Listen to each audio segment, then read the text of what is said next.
আমলকির উপকারিতার কথা আপনারা সবাই জানেন। সর্দি কাশি ঠান্ডা লাগা হজমে আমলকির উপকারিতার শেষ নেই।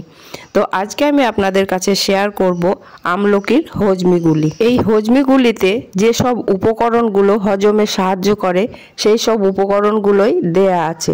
তা চলুন দেখে নিই আমার এই ভিডিওটিতে কিভাবে আমলকির হজমিগুলি বানায়।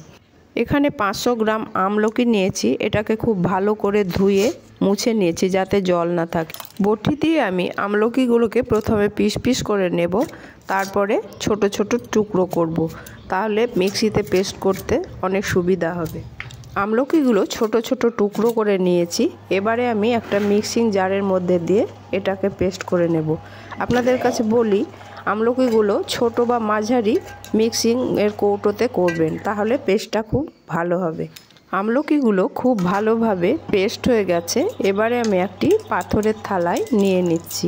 এবারে আমলকি পেস্টের মধ্যে সব উপকরণগুলো মিশিয়ে নেব। প্রথমে দিচ্ছি 1.5 চামচ মতো জোয়ান, 1 চামচ গোলমরিচ গুঁড়ো, আর দিচ্ছি 1/2 চামচ জিরে গুঁড়ো, 1/2 চামচ লবণ, 1/2 চামচ বিট লবণ, 1/2 চামচ হলুদ, আর 1 চামচ গ্রেট করা আদা, আর দিয়ে দেব পরিমাণ মতো গুড়। এটা গুড় দিয়েই আমি বানাবো, কারণ গুড়টা স্বাস্থ্যকর, এতে আমি চিনি দিচ্ছি না। আপনারা চাইলে চিনি দিয়েও বানাতে পারেন। উপকরণগুলো দেয়া হয়ে গেছে। এবারে আমি এগুলোকে হাত দিয়ে ভালোভাবে চটকে নেব, খুব ভালোভাবে মিশিয়ে নেব। আপনারা সবাই জানেন আমলকির মধ্যে একটা কষ ভাব আছে। এই কষ ভাবটা একটু কমানোর জন্য এখানে আমি দেব 1 চামচ আমচুর পাউডার আর 2 টুকরো লেবুর রস। এতে অনেকটাই কষ ভাবটা কমবে এবং খেতেও ভালো লাগবে।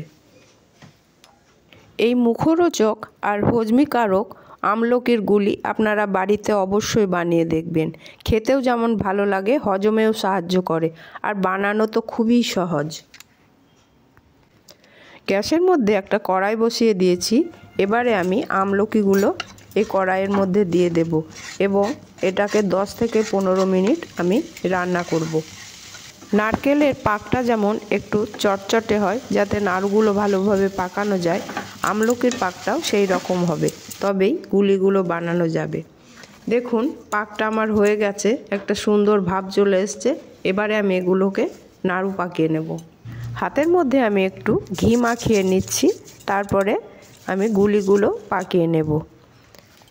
আমলকির এই হজমিগুলির রেসিপি আপনাদের কেমন লাগলো অবশ্যই জানাবেন। যদি ভালো লেগে থাকে তাহলে একটা লাইক কমেন্ট অনেক অনেক বেশি করে শেয়ার করবেন। পাশে থাকা বেল বাটনটা অবশ্যই অন করে রাখতে ভুলবেন না। আমি যে সব নিত্য নতুন ভিডিও আপলোড করব তার নোটিফিকেশন সবার আগে আপনার কাছে পৌঁছে যাওয়ার জন্য। এবারে গুলিগুলোর মধ্যে আমি দিয়ে দিচ্ছি 1 চামচ ময়দা ও চিনি গুঁড়ো, যাতে গুলিগুলো গায়ে গায়ে না লাগে।